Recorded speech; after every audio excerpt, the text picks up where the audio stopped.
Graphic design? Can you make a living at that? Three, two, one, fun, fun, fun, fun, fun, fun, fun, Welcome to Design Futures, a show about what happens after design school. I'm Chris St. Cyr, and my guest on this episode is Paul Gonzalez. How are you, man? I'm doing great, Chris. How are you? I'm pretty good. Paul Gonzalez. Paul is the principal and creative director of New York City-based design firm StudioBlack. They're working with startup clients, premium products, websites, brands. Some of his major clients include Samsung, Nike, Audible. And according to his Instagram profile, he's a salsero. We'll definitely have to figure out what that is. I had to look that one up. And finally, Paul is a 2012 graduate of the Ringling College of Art and Design. So welcome. It's so great to see you, man. Good to see you, Chris. Yeah, I mean, it's been a while. We were a couple of years ago. We met up in New York with some Ringling grads. It's been a couple of years. Yeah, it was at a bar. I think it was somewhere in Brooklyn. Very far from me. Yeah, not very far from me. Yeah, it was like a 10-minute walk.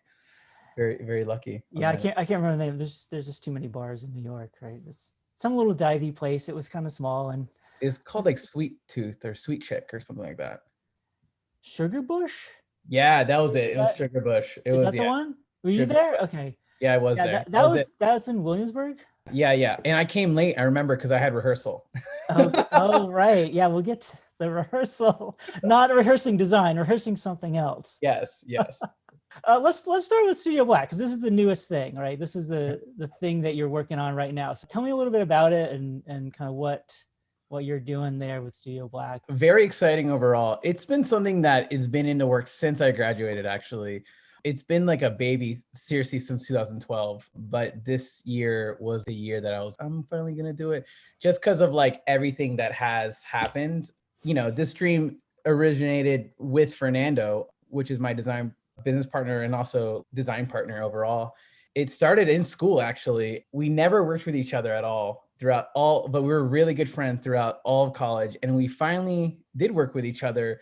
We like did a home run. I remember we got one of the GIC awards for it, like the design awards for the department. Then we got like featured in a book or something. We just did very well and we were very happy with the project. And we were both on the same wavelength of the quality and what we want and what we wanted to do. And so over the years, he took different gigs. He wasn't in New York for a little bit. I just did freelance for New York since I graduated pretty much until last year. And I knew from day one from coming here that I wanted to have my own design studio.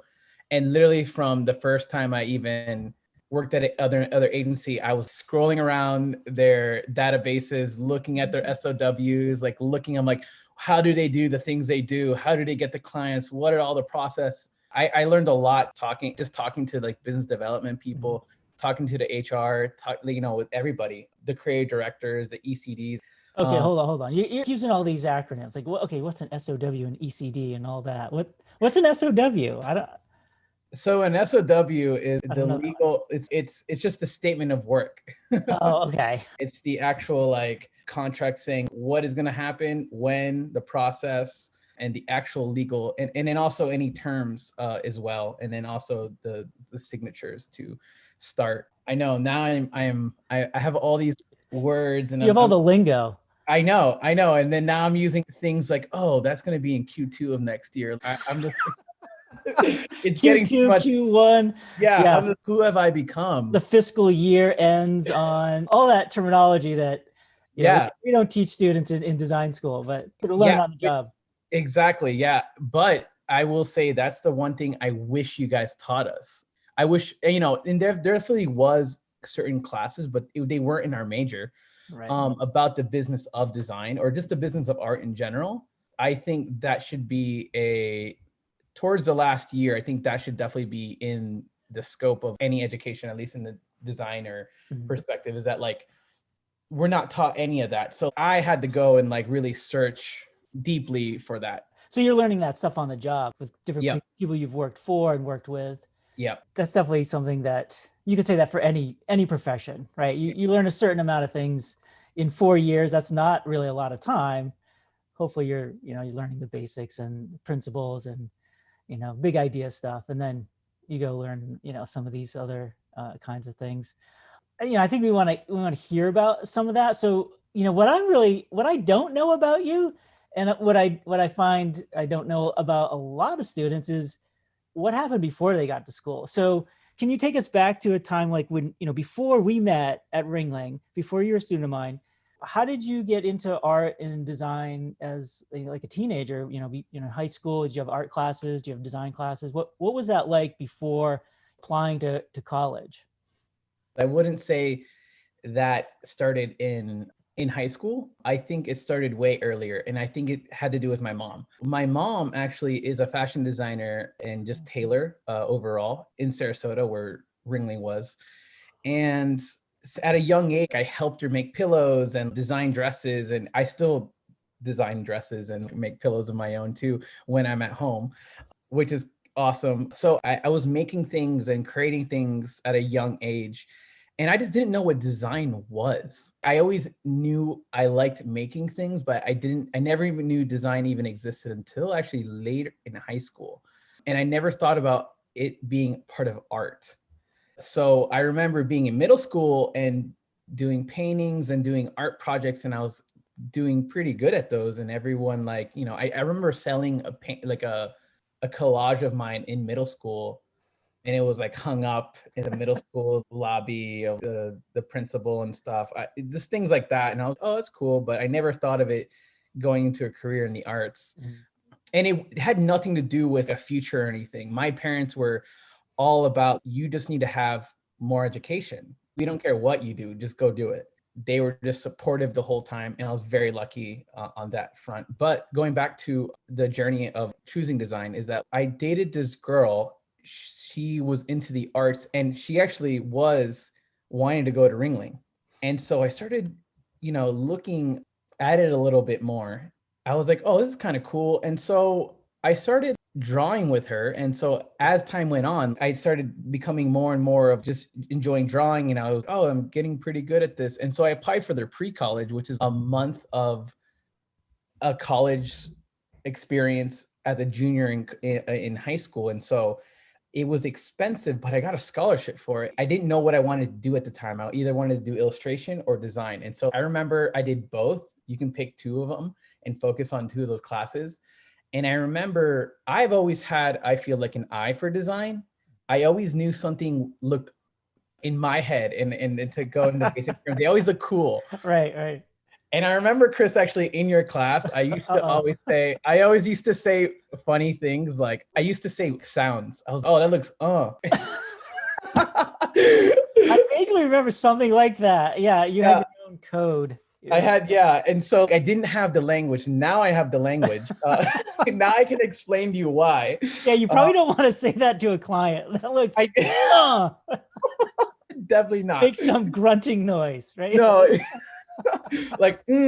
Yeah. But funny enough, there are some people, I will say that there's this one client I have now where she is a scientist actually, and she just wants to, and I kid you not, these are the words that she used. I just want to make science sexy. And I was like, yes, you are a client. I'm happy you're my client. Yeah, just fill in the blank. I want to make anything sexy, right? Like sign me up. I'll do that kind of graphic design, right? Exactly, yeah. So especially something like science. Yeah. So sorry, going back to the journey. I picked illustration and design, and I remember I would paint for like 8 hours straight.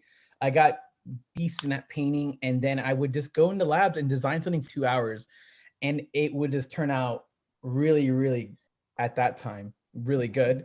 And so, and I just loved it. I remember. And this was the pre-college? Yeah. This was junior year.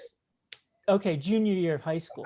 Yeah. Yeah. And so at the end of that, I just realized that it made sense for me. I was a natural designer, and it felt I could grow exponentially on that. So I chose design and I was really happy with going towards design and as a major at Ringling. So yeah, that's kind of how it came to be, at least with the journey going towards Ringling and going towards the art. So I want to go back to something you said, because you said two things that kind of they always pique my curiosity. One, you said natural designer, but you also said I'm spending 8 hours a day painting and drawing, and which is it? Because I'm not really sure there's a natural designer, because the designer or natural artist, because these are things that we have made up as humans, that we've created culture, right? And so there might be a natural kind of tendency toward visual, like aesthetics, maybe.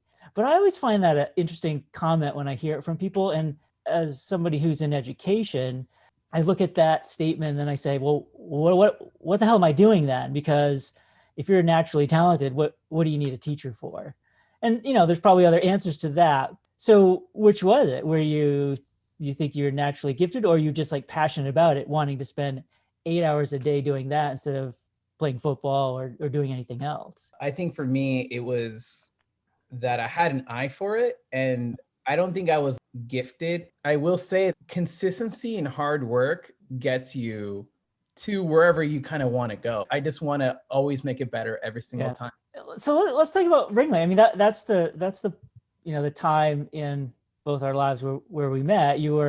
I wasn't there at the end when you graduated, so I didn't get to see you walk across the stage, but I was there for a few of your years. And I see it now in you, talking to you and having, met up with you a few times over the years. Like, I always remember you as somebody just having fun. What was your college experience like? Oh man, well, just overall, college was amazing. I really loved it. I will say this about anything you kind of do in life, but especially in college.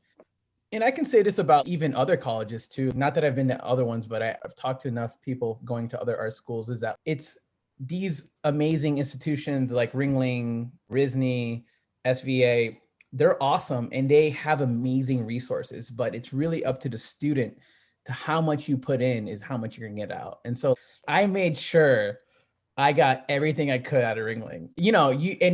I think that because I even made clubs during the time. They're still around today. I'm actually really proud that they're still around today. Like, were you part of the Type Club Ligature Show? Is that what it's called? So me, Fernando, Drew, Alex, we made that. And then I think more towards our senior year, we started making a show, because design never had a show. And so we're like ligature. So it was all about typography. Yeah, and I've seen posts recently. I did see, I don't know, it's probably in the last year or something, faculty putting up posters for the ligature show. Oh my God, that thing is still going on. It's also awesome to see something outlive you. Another reason why I think I got a lot out of Ringling is making that club specifically. It was almost like a mini version of making a company. And so learning how to delegate, learning how to keep money, what you're going to use with that money, all that was the beginning road of being an entrepreneur. And even the club organizations, they were kind of running it like businesses. It's like you have a certain allocation, you could go ask for money from like the student council and and you could pitch any idea. I know towards the end, I think the last year we raised enough money to go to New York for a week during spring break and go to like 10 different design studios. It was everything was so much fun at school. I know not everybody has that same experience. Ringling was a blast for me, from the teachers to all like the relationships I made. I think the one thing about Ringling, and it's worth for me now, if I think about like the money that we spent, it was the people I've met 100%. I would do it all over again. Yeah, that's great. So you mentioned going to New York, with a club and bringing students, and that just makes me think of, there's other part of education that connects with the outside world. Did you do an internship? I did. Okay. I did it in a crazy internship too. It was so awesome, actually. It was in New York too. Okay. And funny enough, like I never wanted to go to New York. I never had the New York itch. There's also a part of me, I'm Puerto Rican and Ecuadorian, and for some reason, every Puerto Rican has to live in New York for a specific amount of time, or has to go to the Mecca of New York. I don't know why. I went to New York. I didn't like it actually in my internship. So I interned my junior year at this place called High Res, and they're actually a London-based studio. They're not around anymore. They were known for their experimental interactive websites from the 2000s, early 2000s. And I luckily got that internship because of Tom that was in your class. He got me the hookup for that. And I was so fortunate, and it was so much fun working with him. And I learned so much just literally designing right next to him. And I do say working at that internship is the reason why I had a leg up when I came back to New York a year later. Just a project, it's almost like I hit a home run the first project I did in my internship. The website, the fashion house, Helmut Lang needed a new website. Oh, wow. Yeah. And so I didn't know. I was like a young college student. I didn't know anything about high-end fashion. And so, I'm editing these product detail pages. The blouse is $1,500. And I go to them, I'm like, hey guys, when are we going to change the prices to the real prices? And they just look at me, they're like, those are the real prices. 1,500, what? Yeah, it was crazy. I was like, oh my God. You better not mistype that. Like, oh, I left that extra zero off. Was that supposed to be? I know. I learned so much from that internship. And so that definitely gave me a leg up when I started freelancing in New York the next year. Right out of school, I knew I didn't want to do any full-time gig. I never have done a full-time gig, Chris, ever. It just was freelance. And I knew in my heart, I would start the design studio one day, and just that's it. And so that's worked out financially, because I think that's one of the things that people are wondering about, so you were able to make a living freelancing in New York and support yourself. I will say now it's less of a risk. I think now it's an everyday thing. It's always going to be a risk going freelance, period. The safer route is always full-time.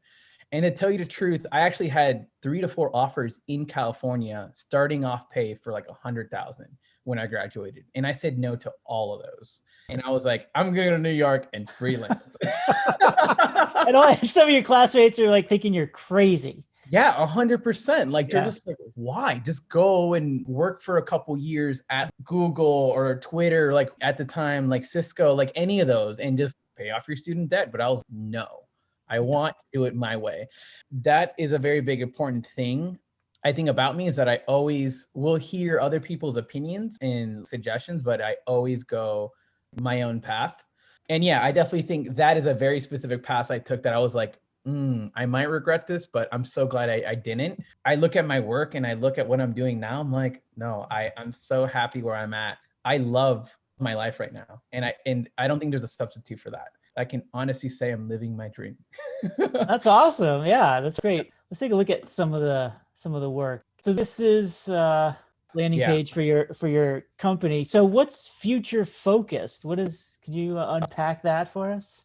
Our design studio specifically right now, we only work with startups, actually. We did that specifically because, the type of designer that I think I was in college and even I am now, it's a little bit more edgier. It's more risky, 100%. It's risky design in the sense it's like high impact, high contrast. It reflects even in our website and in our work. But it's a polished high-end design. Our perfect target audience is startups because they're already on the edge of breaking boundaries within technology and services. We've noticed that if their design and if their brand isn't at par with that level of innovation, then they don't feel satisfied. And so we fit perfectly within that market. So this is Audible. So you worked on the interface for this? Yeah. So this was from a couple of years ago. The design was super old. And even now, like it is more or less the same interface. They changed the icons and some of the format, but it's pretty much the same even now. Not too bad for an 11-month contract, redesigning an app, a website, and then their logo types. It was a lot of fun and a lot of learning. But then there's this one. This I hadn't seen before. Versed. What's this? So Verse is really cool. They are a new startup that they're actually launching their app that we did their whole brand and also app design. They'll be launching in the beginning of 2021. Their whole idea is pretty much making underground classes local. Think of like people who do tricking. It could be salsa. It could be breakdancing, surfing. It's all about being like a maverick and like being you on your own journey and you becoming the person you want to be. We did the whole visual language, the app design, and we loved it. We're still working with them. We're actually making a marketing video with them too. So the Nike project, I will say this was a turning point in my career in the sense that this was a dream project to do. This was right after Audible and I was drained The things of working without those large organizations, Audible or Google or Facebook, is that when you work in those design system, like those design projects, you're working on one thing and like it takes forever depending on the system. Towards the end, it took me like 2 weeks to approve like a button color. It got too much. And It's so green. it was great. Yeah, exactly. Oh my God. And they did user testing and it's really smart what they did. It kind of drains you after a while. I got this job right after, that, and it was so rewarding in the sense. So this project was a touchscreen display of their .com experience that they actually have within their stores. So Okay. this will actually go at a touchscreen TV. The whole system was to bring their .com experience to a touchscreen and to have people interact with the TV. And then also one of the main features of the actual experience was you can have somebody assist you. So once you put assist me, let's say you're going to a shoe, you could just hit assist me and somebody will come and talk to you right away. So that was one of their initiatives, making the 21st century Nike store is having .com experience, but in a touchscreen display. So you could see all the merchandise there on the screen and then go to the level of the store or whatever. Exactly. Yeah. Or they'll bring it to you. Like I said, dream client to work with, and then also just a dream project. And it's nice to have Nike in the portfolio, right? It is. It felt really good. And it was definitely a turning point in my career in a sense, because after that, you kind of can really get any job. Like you have that in your book and it's just you'll get hired. There's this other project I found that I want to get your comments on. So I did find it. It might be something you haven't seen in a while, but do you remember this one? Oh, yes. I remember that. Oh, this is back in the day, man. Back in the day, I had to dig in the archives for this. On and On. Yeah. Yeah. I pulled out a few spreads here. Clubbing in Barcelona. So, Yes. Yes. Oh my God. Look at that big type. Look at that type. I was going through my archives and I bet I have something of Paul's. The magazine project definitely stood out because it connected for me. How you're working now is not that different than when you were in school. And this is evidence of that. This design aesthetic and the boldness of it and the clean lines and the energy, your choice of photography and color. Big type, right? Lots of energy in the photos. There's some black. There's the black. You remember this project? I do remember. I had so much fun in this class. It was a lot of fun, and it was my passion at that point in time was like house music. Oh man, this project was so much fun. I remember that. Yep. I can't remember what album. I remember one day in class, you were going on and on about Daft Punk's new album. I think there was a new album at that somewhere around then. But there was. Speaking of music, so what is a salsero? In the dance world, this means that you're primarily a salsa dancer and you don't dance other Latin dances. Like you definitely can know them, but like you're primarily a salsa dancer. And this is something you're doing a lot of, right? So funny enough, after college, and I would have never told you this if if you would tell me, I would tell you this right now, is that outside of design, I actually am a professional salsa dancer. I know. It's so funny to say. And I would have never imagined, wait a minute. Paul, that sophomore I had in class, he's a professional salsa dancer. Yeah. So do tell, what is this all about? So I started this 4 years ago, and I would never, I never thought I was going to do it at a high level. I first started off the reason why I started dancing was actually because I was very sad that my grandma passed away. And I remember talking to my cousin, I was like, hey, let's start some salsa classes. I always wanted to learn. And so, growing up Latino and always hearing salsa, it was always an interest. I knew how to groove and fake it, but I never knew the actual steps. And so I picked a place where it was a middle between her and I, because she lived in New Jersey. So it was right in Union Square. And the first time I went, I was hooked. This is so different from anything I've ever done. And I just started doing it twice a week, taking classes twice, 3 times. And then a year later, they specifically asked me, they're like, do you want to join the performance team? And I was like, what? Because the company I represent is actually one of the best companies in New York City. Their professional team actually travels the world and teaches around the world. Why are you asking me? I was an intermediate dancer at that point in time. And I had no right at all to be asked or whatever, but the director saw something in me. It's amazing I already travel a lot, but it's amazing traveling the world to go dance and then also to see the world. It's so amazing. It's been something else that I've learned to be a professional at. This is the third thing that like I'm professional at. I kind of knew how much work I would have to do to like be great at it, and there's still so much I need to learn. I definitely teach every week too. I'm a teacher. I teach beginner salsa. Nice. And so yeah, it's super great. Are there any connections to what you do as a graphic designer, a visual communicator, the way you think, the way you prepare, process, or is there anything that connects the two? It's totally different, but it's still within the arts, the performing arts. It definitely was like a release for me because there's a creative aspect to salsa. It's the improvisation of it. When you dance with another person, it's all about like in the moment doing these moves and then really connecting with the person. That is so different from visual design. And in salsa, you can express yourself however you want when you social dance. It's such a different form of art. For me, it goes back to my roots. And so that's what's beautiful about it, and I can just be myself.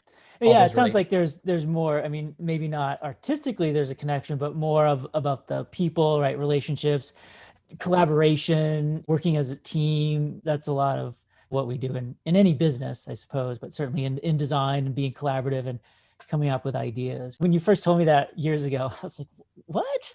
Really? I know. I always think that like everybody should have an outlet and find something that really makes them happy at the pure joy of it. I was very lucky. I found salsa at the same year I was sad, but the same year where I worked an insane amount. That year I did two or three jobs at the same time to pay off my student loans. I just wanted to get them done. I believe I made 60 or 70,000 extra on top of what I was making. So here in New York, easily you can get, you'll as a junior designer, it'll range from like 70 to 100. And then even the senior designer can easily go up to 150 at any agency or whatnot. But even as a freelancer, you can easily make that just working like 6 to 8 months. I remember waking up at 8, going to work from like 10 to 6 or 7, come home, eat, and then work from like 9 or 10 all the way till 2 or 3 a.m. and then do it all over. And I did that for like 6 to 8 months. And I remember I didn't have any social life or anything, but the one thing I did was salsa. Wow. And I remember be like, this is all I needed. This is one advice that I'm like, find what you love doing and keep doing that. And that never let go of that. That's like a trick I've noticed is that like, if I'm ever sad or upset, I'll just go dance and I'll be fine. I hope someday to watch, like, see you dance it live in person, not a video or anything. That would be awesome. So I want to end with pop quiz time. Favorite work beverage? What do you drink while you're working? Oh man, easy. I'm fancy and I have sparkling water or just cold brew. After work beverage. Ooh, you're off the clock. Oh, off the clock. Definitely a good gin and tonic. Okay, sketchbook, blank or gridded? Gridded. Type or image? Type, always. Genre of music you design to? Ooh, it depends on my mood. Or the project? Yeah, exactly. Or the project. It just depends. It used to be all house music. All house, obviously. I can see that, yeah. Yeah. And now now it's different. Now it's more salsa, Latin music, but it just ranges. It can still be house. Laptop or desktop? Laptop, just the mobility of it. Siri, Alexa, or Google? Oh, Siri. I'm an Apple fan, so. And finally, this is all important question. I got to know, so do the students, they need to hear it. How do you back up your files? Oh man, I don't. That's not what you want to tell the students. No. Well, how I specifically back up my files is just having everything on the cloud. Luckily, they make everything so easy now. So I just make sure like everything is Dropbox and Apple Cloud and everything. If this actually happened earlier this year where my computer completely died. And I have a presentation tomorrow morning and I had to go buy, I literally rushed to the Apple store. I bought a new laptop and an hour and a half later, everything was on my desktop. So yeah, that's the last one. That one is, every semester there's some student, same thing. Like, I just lost all my files. Okay, take a break. Yeah. Take a deep breath and we'll see what comes next. It happened to me. I remember. Happens to everybody. It's a hard lesson. It's hard lessons to learn. Lessons are still being learned, even with me every single day. It's so great to talk to you. Always love talking to you, Chris. So if you have a chance, look up Paul Gonzalez. He's a talented designer out of New York. We'll put all his information in the show notes and get it out to everybody. So go follow him, follow his work at StudioBlack, and maybe catch a dance performance at some point in the future in the city. So Yeah, 100%. We're coming to one of my classes on Tuesday. oh, that'll be awesome. All right. Thanks. All right. Thanks, Chris.